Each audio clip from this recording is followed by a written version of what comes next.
Amén. Quiero invitar al hermano que vaya conmigo, por favor, al Evangelio de Marcos.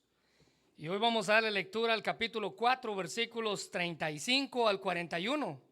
Marcos capítulo 4, versículos 35 al 41. Y si usted ha estado con nosotros las últimas semanas, sabe que hemos estado hablando acerca de la relación que Dios quiere tener con cada uno de nosotros.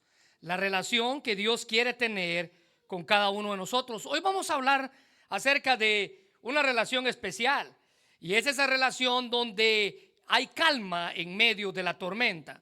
La relación donde hay calma en medio de la tormenta. El versículo 35 del capítulo 4 de Marcos dice: aquel día, cuando llegó la noche, les dijo Jesús hablando a los discípulos: pasemos al otro lado. Y despidiendo a la multitud, le tomaron como estaba en la barca, y había también con él otras barcas. Pero se levantó una gran tempestad de viento y echaba las olas en la barca, de manera que ya se anegaba, es decir, se estaba hundiendo. Versículo 38. Y él estaba en la popa, durmiendo sobre un cabezal, y le despertaron y le dijeron: Maestro, ¿no tienes cuidado que perecemos? Y levantándose reprendió al viento y dijo al mar: Calla, enmudece. Y cesó el viento y se hizo grande bonanza. Versículo 40. Y dijo, o él les dijo: ¿por qué estáis así amedrentados? ¿Cómo no tenéis fe? Entonces temieron con gran temor y se decían el uno al otro: ¿quién es este que aún el viento y el mar le obedecen? Vamos a orar. Señor, llegamos una vez más ante tu presencia para pedir que seas tú quien hable a nuestro corazón por medio de este mensaje. Y si en esta ocasión alguien de los que estamos aquí estamos experimentando la clase de tormentas de la que vamos a hablar, que seas tú, a través de tu poder y de la relación que esa persona tenga contigo, que le puedas dar calma en medio de su tormenta. Señor, gracias porque tu palabra es fiel y verdadera y viene a nosotros en el momento preciso, cuando la necesitamos. Y en esta ocasión necesitamos escuchar este mensaje. Bendice tu palabra en el nombre de Jesús. Amén. Muy bien, recuérdense que estamos hablando acerca de una relación con Dios. Y Jesús, al igual que la semana pasada, Dios es un amigo en las buenas, en las malas. Déjeme decirle que Jesús es un amigo en el que podemos confiar. Y subraya esa palabra o anótela ahí en algún lado, porque la palabra clave para este mensaje es la confianza. Podemos confiar en Él incluso en medio de nuestras tormentas. Pero la pregunta que tenemos que hacernos es: usted en esta tarde, ¿en qué está su confianza? ¿En qué está su confianza? No sé si alguna vez usted ha escuchado o ha mencionado o ha visto algún video acerca del Titanic, ¿verdad? Este inmenso transatlántico que salió de un puerto en Inglaterra con destino hacia un puerto en los Estados Unidos. Salió el 10 de abril de 1912 con destino a los Estados Unidos, especialmente al puerto de Nueva York. Pero algo ocurrió el 14 de abril, es decir, 4 días después. Usted conoce la historia: el barco chocó con un iceberg que terminó hundiendo al barco. A las 2:30 de la madrugada, el 15 de abril, el barco con la mayoría de su tripulación estaban en el fondo del mar, en el fondo del Atlántico Norte. Y a lo largo del tiempo han surgido cientos y decenas de teorías y leyendas y mitos sobre el hundimiento del Titanic, el barco más grande del mundo. Pero una frase que se fue colocada y se mencionó por todos lados al momento de hablar del barco es: ni Dios podrá hundirnos. Ni Dios podrá hundirnos. Y con esa frase, les repito, es importante en quién usted tiene su confianza. ¿Se da cuenta cuán importante es en qué o en quién ponemos nuestra confianza? Esta gente puso su confianza en un barco al que le llamaron el inundible. Ni Dios podrá hundirnos. Miren lo que la Biblia dice acerca de la confianza en Nahum capítulo 1 versículo 7. El Señor es bueno, un refugio seguro cuando llegan las dificultades. Él está cerca de los que confían en Él. Así que, hermanos, Jesús es un amigo en el que podemos confiar. Y hablando de nuestra confianza en Dios, usted y yo reflejamos esa confianza por medio de la clase de relación que tenemos con Él. Para aquellos que se niegan a creer en Él, esa es la clase de relación. Es decir, el juicio ya está a la puerta con ellos. Si usted se niega a creer en Él, si usted se niega a aceptarlo, esa es la clase de relación que usted ha escogido. Pero para aquellos que hemos decidido creer en Él y en su misericordia, sabemos que su presencia en nuestra vida nos trae paz, nos trae seguridad. Él, a través de su propia vida, suple todas nuestras necesidades sin que se escape nada, sin que se le escape a Él nada, absolutamente nada de las manos. Y todo esto viene, dice la Biblia, como resultado de una o de la clase de relación que yo tengo con Dios. Ahora la pregunta que usted tiene que hacerse es: ¿qué clase de relación usted tiene con Dios? ¿Qué clase de relación usted tiene con Dios? Mira lo que Salomón escribió en Proverbios 3, 5 al 6. Confía en el Señor con todo tu corazón y no dependas de tu propio entendimiento. Versículo 6. Busca su voluntad en todo lo que hagas y Él te mostrará cuál camino debes tomar. Confía en el Señor con todo tu corazón. Esa es la clase de relación que Salomón buscaba tener con Dios. Una relación de confianza. Así que debemos entonces confiar plenamente en Dios cuando pasemos por las tormentas de la vida. Esta semana leí un artículo y el escritor lo tituló: Lo importante no es huir de las tormentas. Está ahí, creo, en sus notas. Lo importante no es huir de las tormentas. Y en ese artículo el autor cuenta la historia de un campesino que le pidió a Dios que le permitiera mandar sobre la naturaleza, porque según el campesino, de esa manera él iba a tener una mejor cosecha. Es decir, que este hombre estaba a punto de sembrar, y antes de sembrar le dijo: Dios, dame la capacidad a mí de yo mandar sobre la naturaleza y yo decirle a la naturaleza lo que tiene que hacer. Entonces el autor dice en su historia que Dios se lo concedió. Entonces el hombre, cuando quería una lluvia ligera, así pasaba.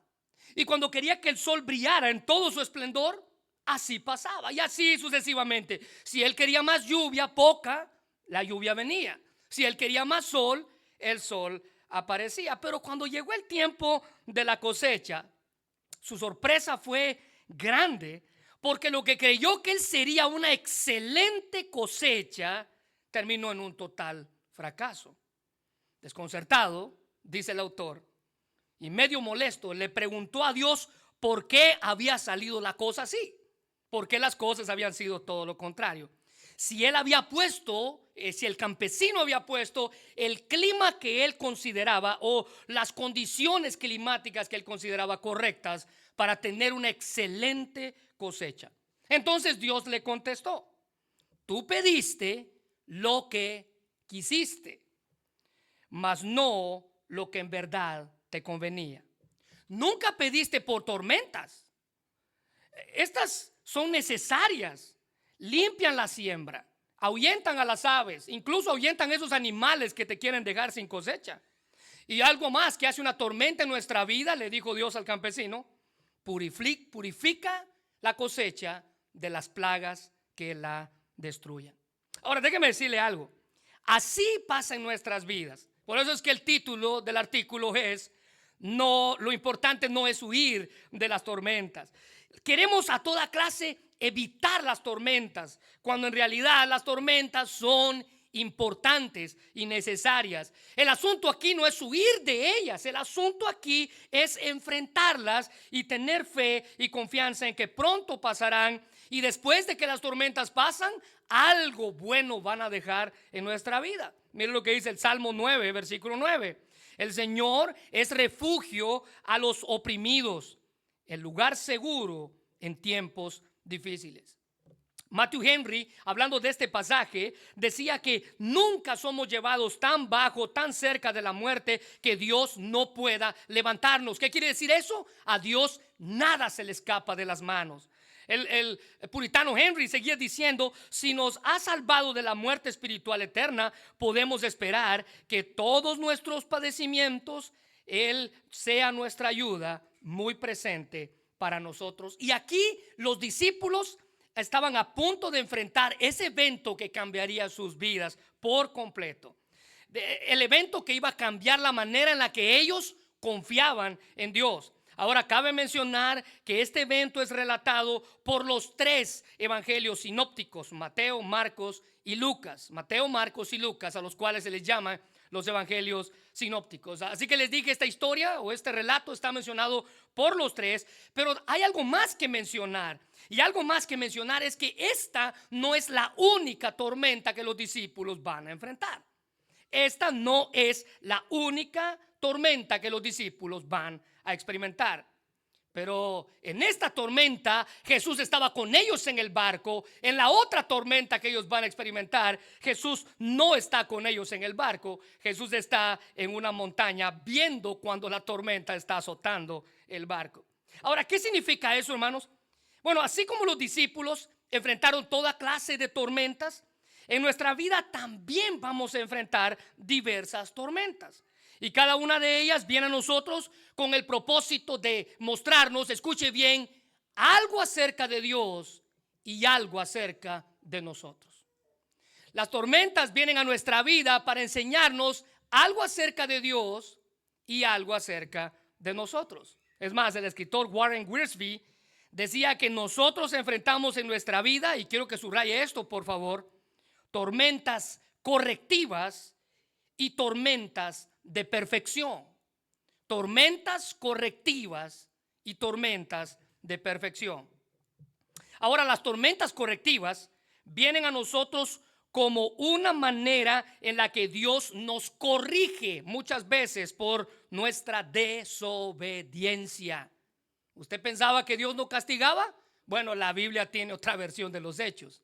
Las tormentas correctivas vienen a nuestra vida como una manera en la que Dios nos corrige de nuestra desobediencia. Les menciono esto porque en una ocasión una señora me decía: mi Diosito no castiga a nadie, me decía.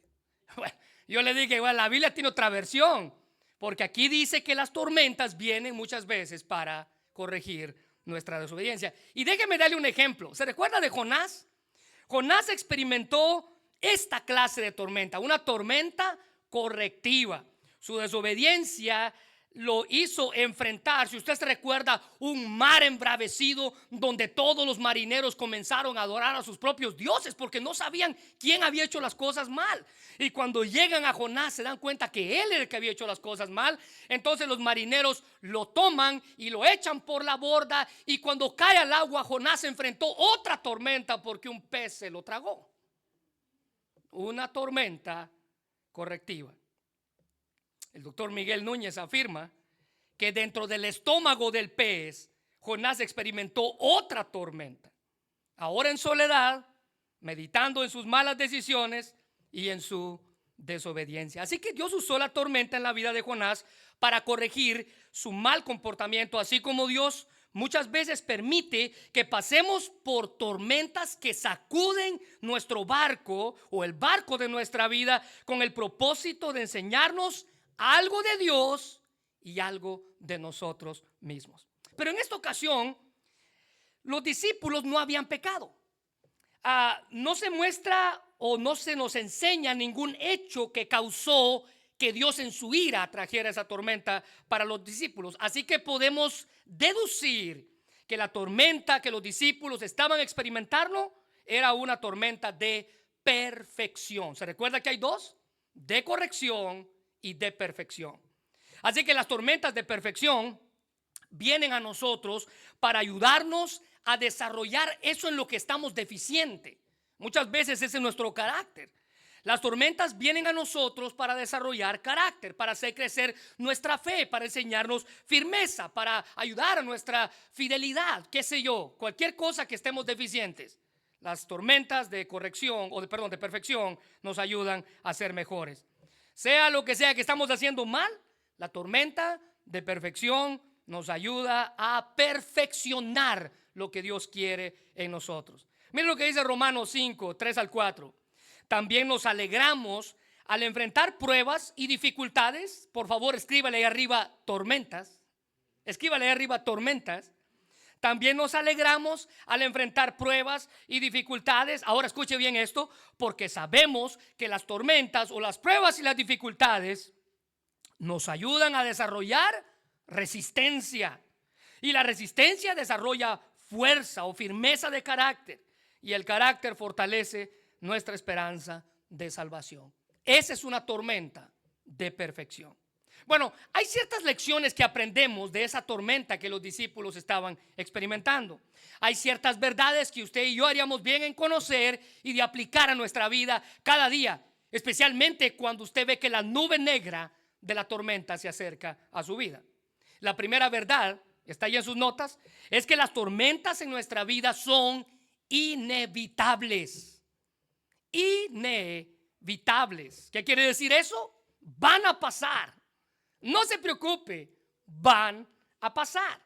Mira el versículo 35. Dice que Jesús les dijo, pasemos al otro lado. Pero miren el versículo 37. Entonces se levantó una gran tempestad de viento que echaba las olas en la barca de tal manera que ya se anegaba, ya se estaba hundiendo. Mire, ¿qué significa eso, hermano? Todos en algún punto de la vida hemos atravesado o prepárese, vamos a atravesar por tormentas. Todos enfrentamos tormentas repentinas en la vida, quizás por medio de problemas, incluso quizás por medio de nuestras propias circunstancias. Cuando estas vienen, nos sentimos angustiados, desanimados y decepcionados. Tal vez en ese preciso momento usted tenga el corazón destrozado, bueno, por su propia causa o por la causa de alguien más. Tal vez usted esté preocupado, tenga miedo o sienta que la esperanza se le ha abandonado para siempre. ¿Sabe qué? Usted está pasando por una tormenta. Usted está pasando por una tormenta porque las tormentas son inevitables. Déjeme comentarle acerca del lago en el que esto ocurrió. Porque el lago de Galilea era famoso por sus tormentas, por sus tempestades. Los historiadores dicen que las tempestades o las tormentas en ese lago se producían inesperadamente por la posición en la que el lago estaba. El lago estaba casi en un valle rodeado de montañas. Y tan de pronto las tormentas sorprendían en aquella época que aterraban a cualquiera que las experimentaba. Un escritor se refería a esas tormentas de la siguiente manera: no es raro ver que aparecen terribles tempestades, está hablando del lago de Galilea, hasta cuando el cielo está perfectamente despejado sobre las aguas que están ordinariamente tranquilas. Es decir, que las tormentas en Galilea aparecían en un abrir y cerrar de ojos. Venían inesperadamente, así como en nuestra vida.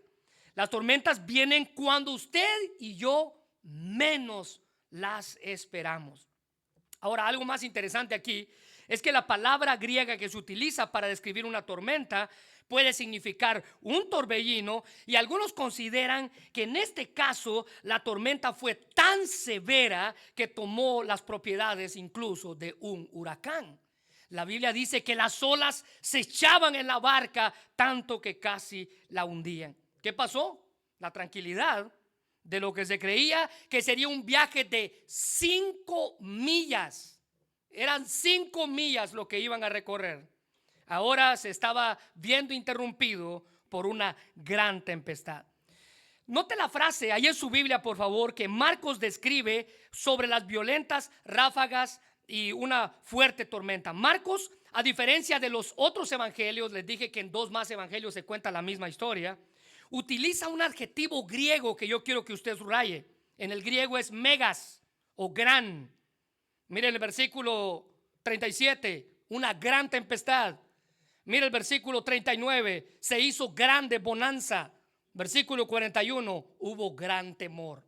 Marcos es el único de los escritores que usa este adjetivo para describir a la tormenta, a la paz y al temor que los discípulos experimentaron.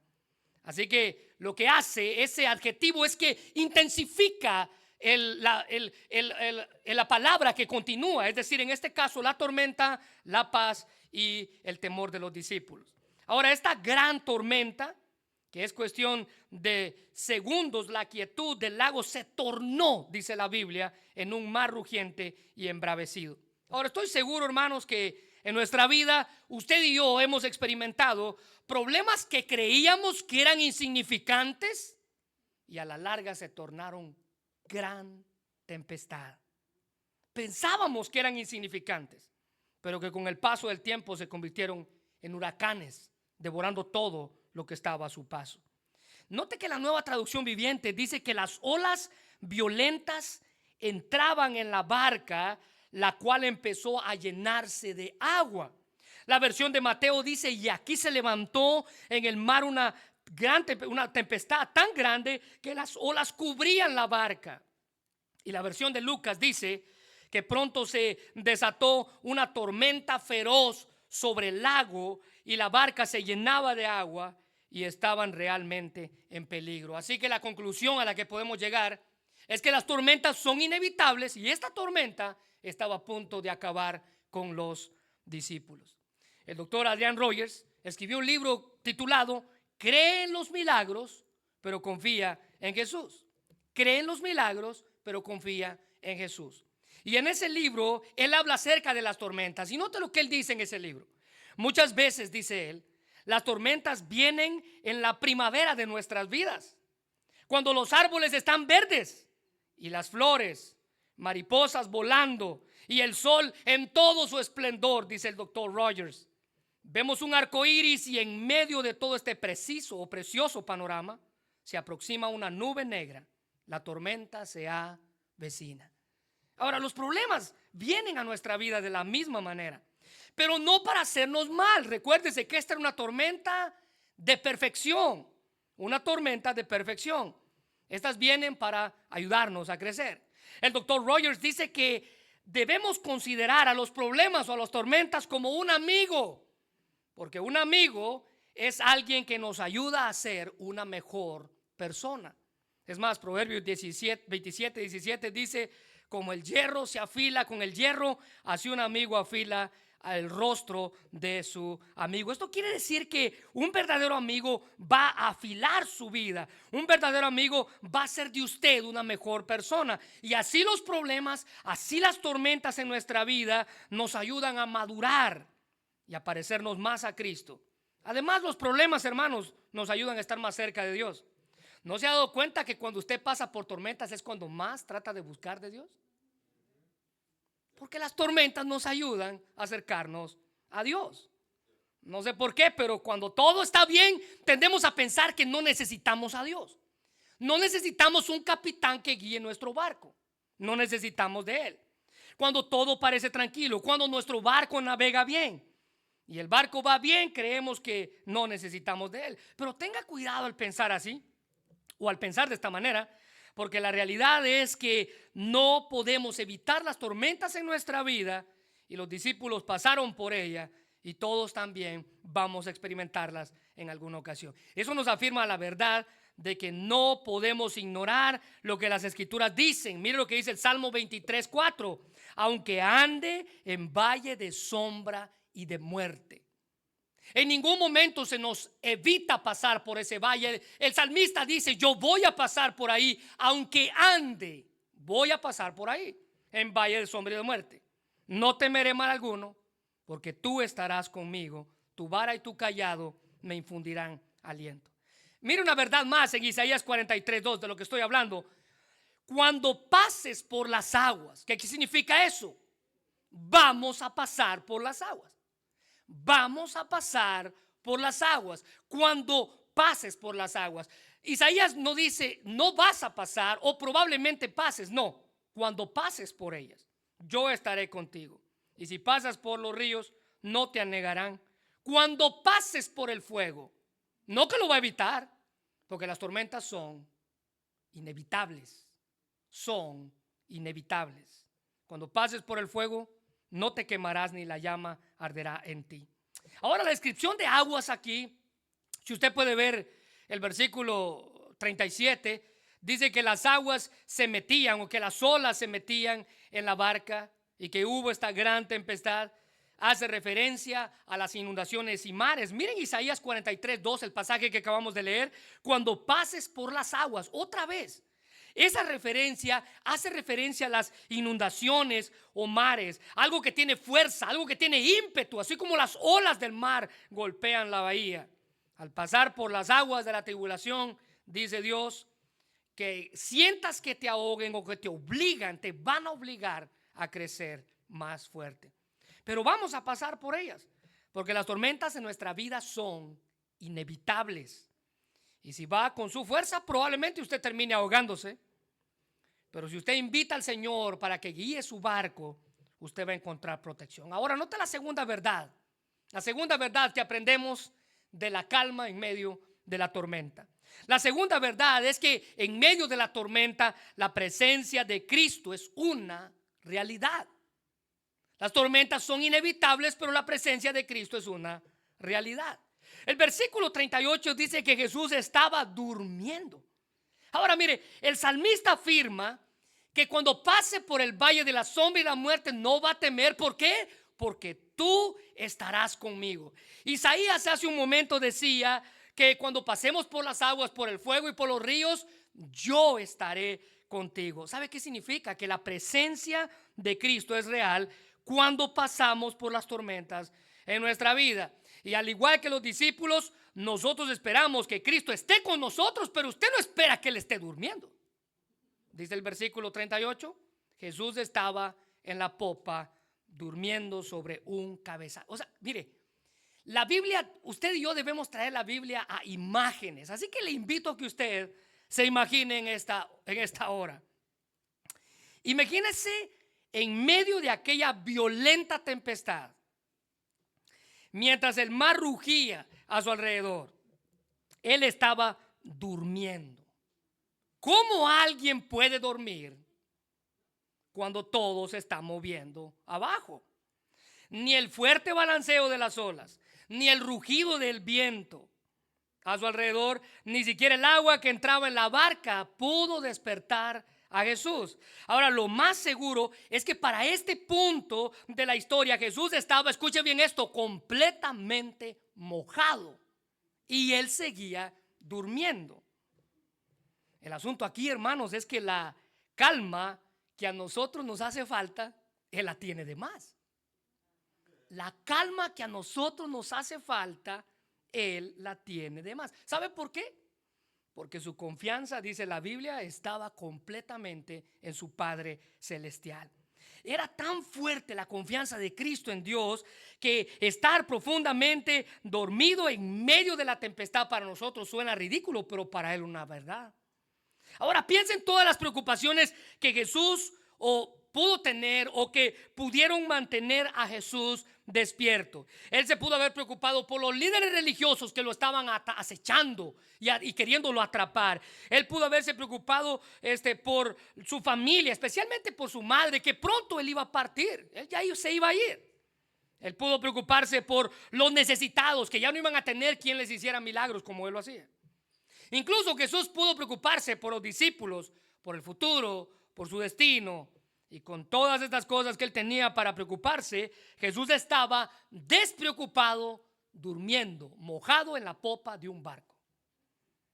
Él se durmió en la barca, hermanos, con el propósito de darle una lección a sus discípulos. Ahora, él se durmió en una barca que se mecía descontroladamente. Y alguien dijo que el sueño del Señor no solamente era el sueño por el cansancio. Si usted puede leer el capítulo 4 del versículo 1 hasta el 34, Él nos habla que Él pasó predicando, enseñando todo el día. Es decir, Él estaba completamente cansado, mostrando su humanidad. Pero esto no era solamente el sueño del cansancio. Este escritor decía, también era el descanso de la fe, pues hay un descanso en la fe. El Señor estaba descansando tranquilo en fe. Ahora, los que estaban turbados, dice la Biblia, eran los discípulos, y no era para menos. Ahora, 7 de los discípulos, al menos 7 de los discípulos eran pescadores expertos desde su niñez. 7 de los 12 discípulos, pescadores experimentados. Entre ellos estaba Pedro, Andrés, hermanos de sangre, Jacobo y Juan, hermanos de sangre, que los cuatro se habían dedicado a la pesca desde que eran niños. Era un negocio de familia. Toda su vida habían pescado en el mismo lago, toda su vida. La pregunta es, ¿por qué esta tempestad los hizo tener tanto miedo?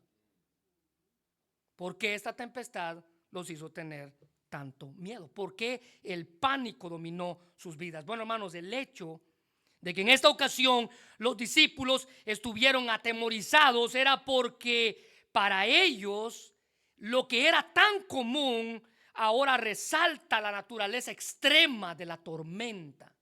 Era una tormenta no común, no como lo que ellos habían estado acostumbrados a ver.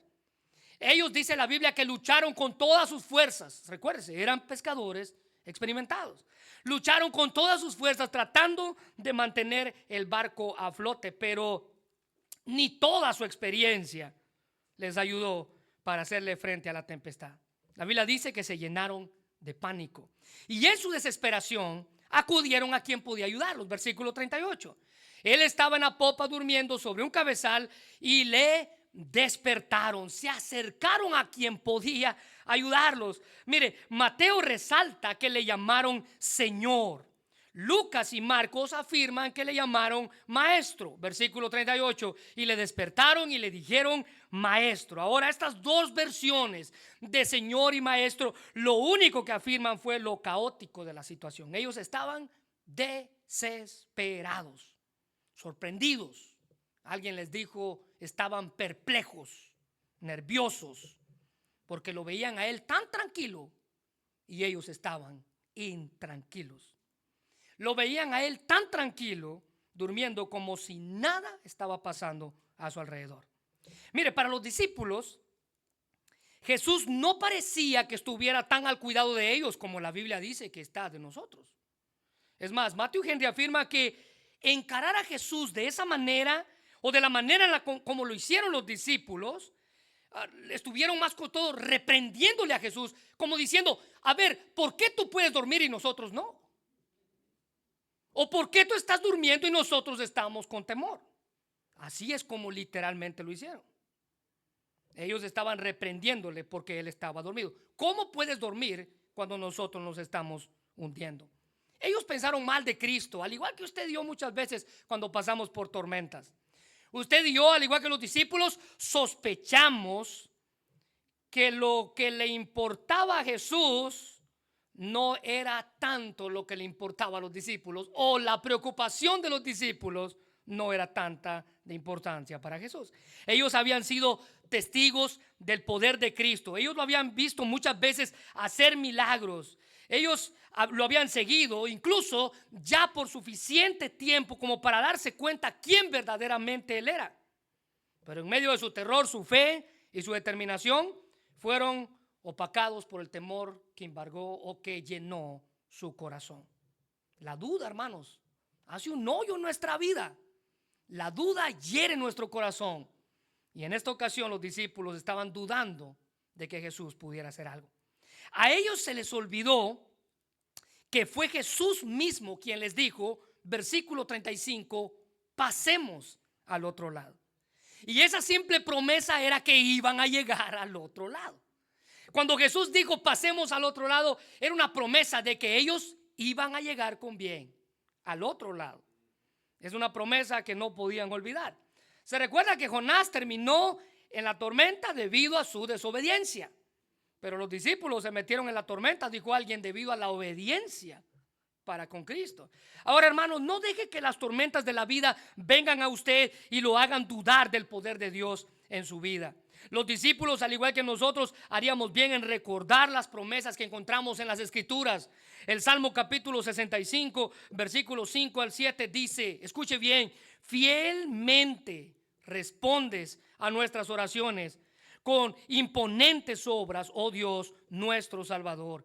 Eres la esperanza de todos los que habitan la tierra, incluso de los que navegan en mares distantes. Con todo tu poder formaste las montañas y te armaste de toda tu fuerza poderosa. Versículo 7, y subraya esto. Tú creaste los océanos y tú calmas los océanos. O sea, No hay nada que salga de tus manos. Tú los creaste, tú los controlas. Calmaste los océanos enfurecidos con sus impetuosas olas y silenciaste los gritos de las naciones. Note lo que dice Salmo 89:9. Tú tienes dominio sobre la braveza del mar. Tú lo creaste, tú lo dominas. Cuando se levantan sus ondas, tú las sosiegas. Y note que el versículo 7, 28 al 30 pareciera una profecía que los discípulos van a enfrentar. Versículo 28 dice: Señor, socorro, ayúdame. Clamaron en medio de su dificultad. ¿Se les hace conocido? Y Él los salvó de su aflicción. Versículo 29, calmó la tormenta. ¿Se les hace conocido? Hasta convertirla en un susurro. Y aquietó las olas. ¿Se les hace conocido? Versículo 30, qué bendición fue esa quietud cuando los llevó al puerto sanos y salvos. Mira, pareciera que esta es una profecía de lo que los discípulos van a experimentar. Los discípulos, hermanos, estaban a punto de experimentar estas promesas y mucho más en sus propias vidas. Note el versículo 39. Y levantándose de su sueño, bien cómodo y relajado, reprendió al viento Jesús y dijo al mar: calla, enmudece. Y cesó el viento y se hizo por segunda vez la palabra grande bonanza. Después de escuchar los gritos frenéticos de los discípulos, ahora se levanta y dio una simple orden para frenar las olas y devolverle la tranquilidad la que el lago se caracterizaba. Él ordenó al mar literalmente: sé callado. Cuando dice el versículo 39, calla y enmudece, sé callado, sé refrenado. El doctor MacArthur dice que las tormentas normalmente disminuyen gradualmente, pero cuando el Creador dio la orden, como hablábamos de los salmos, los elementos naturales de esta tormenta cesaron inmediatamente. Así como llegó, así también se fue. Porque cuando Dios ordena, hermanos, todo el universo responde a su voz inmediatamente. La palabra calla allí se usa para hacer que el mar se aquiete o para que el mar se apacigüe. Y esa misma expresión griega Jesús la usó anteriormente cuando le ordenó a un demonio que se callara y que saliera de él. Marcos capítulo 1, versículo 25.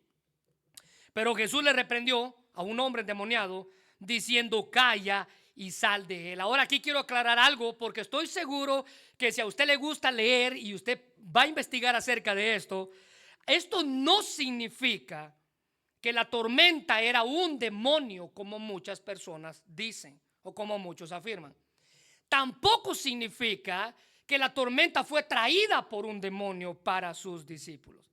Pero lo que sí significa es que así como Jesús tuvo poder para reprender a los poderes espirituales, tiene poder para reprender a la naturaleza.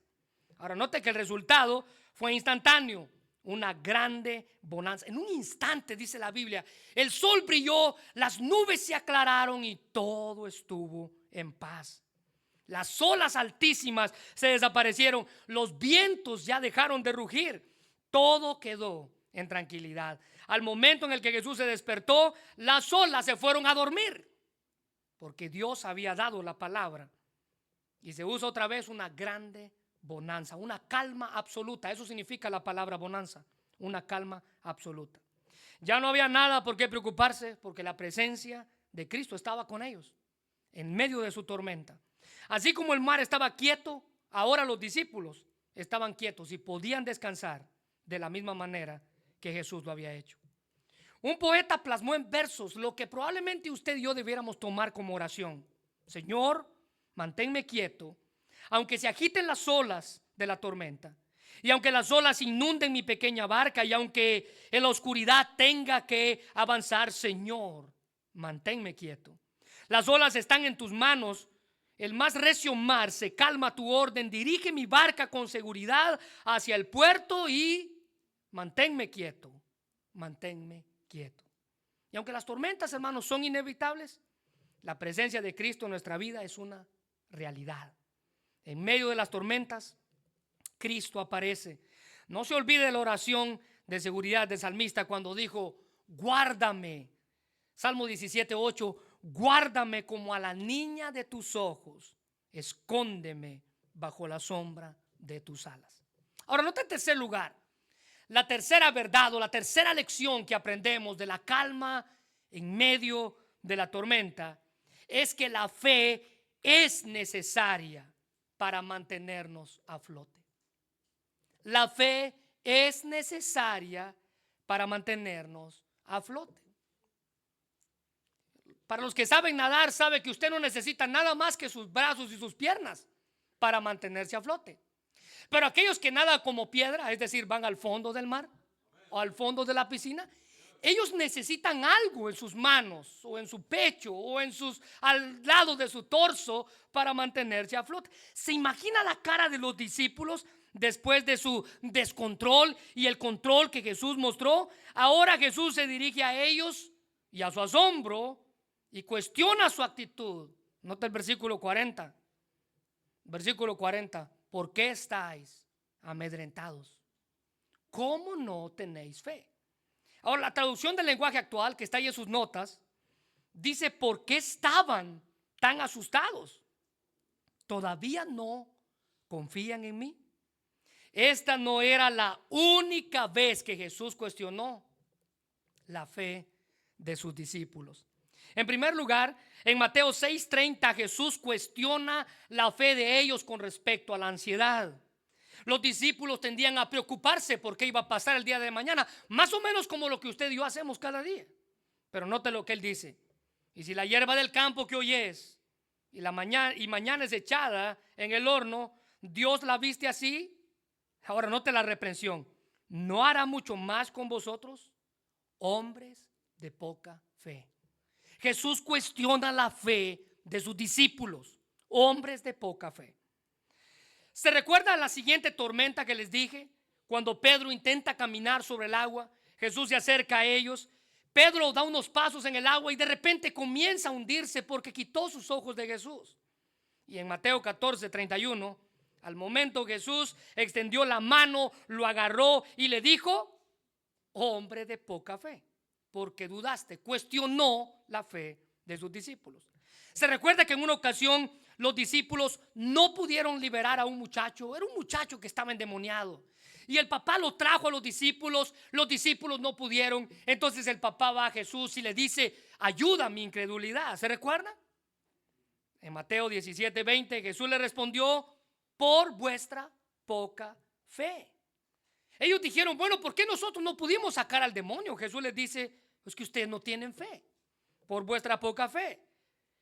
Y en Lucas capítulo 12 versículo 28 Jesús vuelve nuevamente a cuestionar su fe, hablando de la ansiedad. Y Cristo dice: y si así viste Dios a la hierba que hoy es y que está en el campo y mañana es echada al horno, ¿cuánto más hará vosotros, hombres de poca fe? Así que después de callar la tempestad, ahora Jesús se enfoca en la tempestad del temor y los vientos de la falta de fe de los discípulos. Ya la tormenta se había ido, pero los discípulos tenían una tormenta dentro de ellos, y era el temor y la falta de fe. Mire, hermano, al parecer esta tempestad, la del temor y de la falta de fe, era más fuerte que la tormenta que había estado afuera de ellos. Jesús les dice que ellos estaban amedrentados, lo que significa que ellos estaban llenos de cobardía y llenos de timidez. Ellos no tenían fe. Sabían que Jesús era el Dios todopoderoso, ya lo habían visto realizar milagros, pero cuando en su propia vida estuvo la cuerda floja, ellos estaban en la cuerda floja de su propia vida, entonces dudaron. Ellos dudaron. Porque las tormentas en nuestra vida muestran la clase de fe que usted y yo tenemos. Y la fe es la que nos permite que no nos hundamos. Mire, los discípulos, al igual que nosotros, tenemos la certeza de que podemos confiar en un Dios que tiene cuidado de nosotros, no importando la situación o la condición por la que estemos pasando. Hebreos 13:5 y 6 dice: porque Él dijo, está hablando de Dios, No te desampararé ni te dejaré, de manera que podemos decir confiadamente: el Señor es mi ayudador, no temeré lo que me pueda hacer el hombre. En primera de Pedro 5:7 se nos manda a echar toda vuestra ansiedad sobre Él, porque Él tiene cuidado de nosotros. Y en el Salmo 55 versículo 22 se nos anima a entregar nuestras cargas al Señor. ¿Por qué? Porque Él cuidará de nosotros. Hermanos, los discípulos se dieron cuenta de que la fe era lo único que podía mantenerlos a flote en las tormentas de la vida. Y por tercera ocasión, Marcos usa la misma expresión, megas, versículo 41.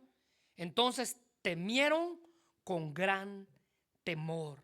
Ahora, ese gran temor descrito ahí, lo que significa no era el temor que la tenían de la tormenta, lo que significa es el asombro que sintieron, la reverencia que tuvieron al ver la manifestación del poder delante de ellos, el poder de Dios mostrado delante de ellos.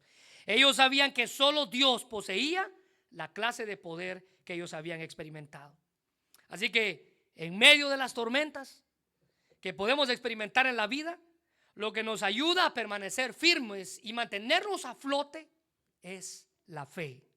Una fe real, una fe que obra, una fe que hace la diferencia, una fe que muestra el trabajo de Dios en mi vida. Esa clase de fe que Dios quiere que mostremos para encontrar calma en medio de la tormenta. Bueno, termino con esto.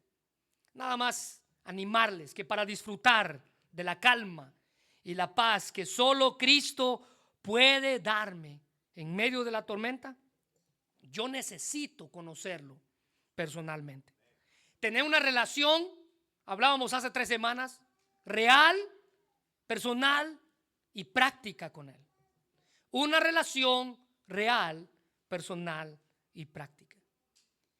Job, en el capítulo 42, versículos 5 y 6, él expresa que por tanto tiempo él decía que conocía a Dios, pero solo fue hasta el final de su libro que él experimentó la presencia de Dios real en su vida.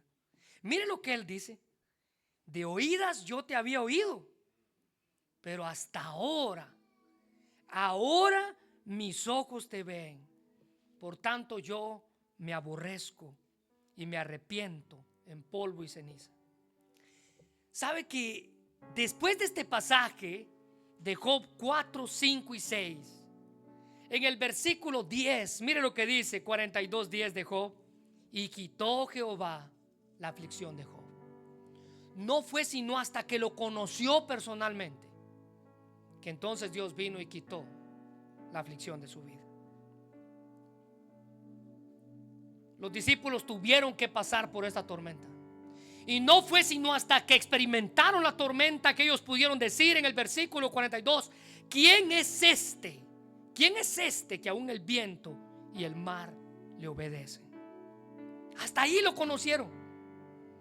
Habían estado con Él, habían vivido con Él, comían con Él, caminaban con Él, dormían con Él. Pero no fue hasta aquí que dijeron: ¿quién es este? ¿Quién es que el viento y el mar? Job dice: yo de oídas te había oído, pero nunca te había conocido. Y no fue sino hasta que te conocí, Job 42:10, entonces quitó Jehová la aflicción de Job. Porque Jesús es un amigo en el que podemos confiar en medio de nuestra tormenta. Es Él quien nos da la calma en medio de nuestra tormenta. Vamos a orar. Señor, te damos gracias por tu palabra, mi Dios. Gracias por el privilegio de escucharla. Y no solamente de escucharla, sino de estudiarla. Y ahora, Padre, nos toca a nosotros aplicarla. Escucharla, estudiarla y aplicarla. Señor, si hay alguien en esta hora que está pasando por alguna tormenta en su vida, quiero pedirte que le des calma.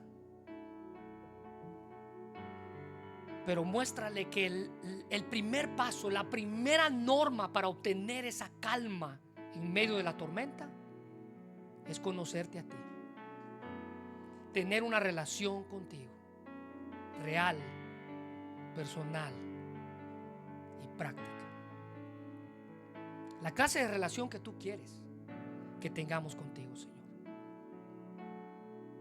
Señor, gracias por esta historia que en más de alguna ocasión no podemos ser duros con los discípulos, porque en más de alguna ocasión nosotros también nos hemos angustiado. Cuando pasamos por tormentas, parece que el mundo se nos cae encima. No vemos el sol, no vemos la luz, no vemos el arco iris, no vemos el cielo despejado. Lo único que vemos es agua entrando por todos lados. Pero es en medio de ese momento que debemos recordar que tú estás con nosotros en la barca, Señor.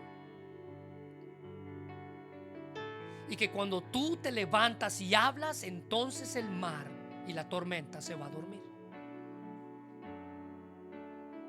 Ayúdanos a recordar en medio de nuestras tormentas que tú no solamente eres quien produce las tormentas, permite las tormentas, sino tú eres también el que las calma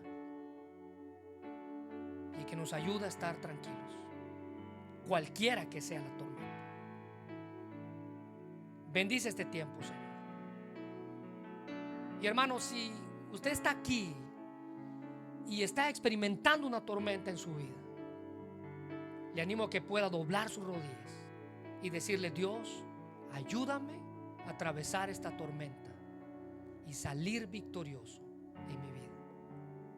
Es Él quien nos da calma, es Él quien nos da la paz que necesitamos. Señor, bendice tu palabra y ayúdanos a vivir para ti, Señor.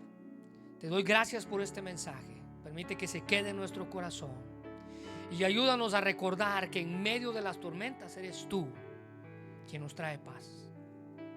Pero necesitamos conocerte, necesitamos tener una relación contigo. Gracias, Señor, por lo bueno que eres. En el nombre de Jesús.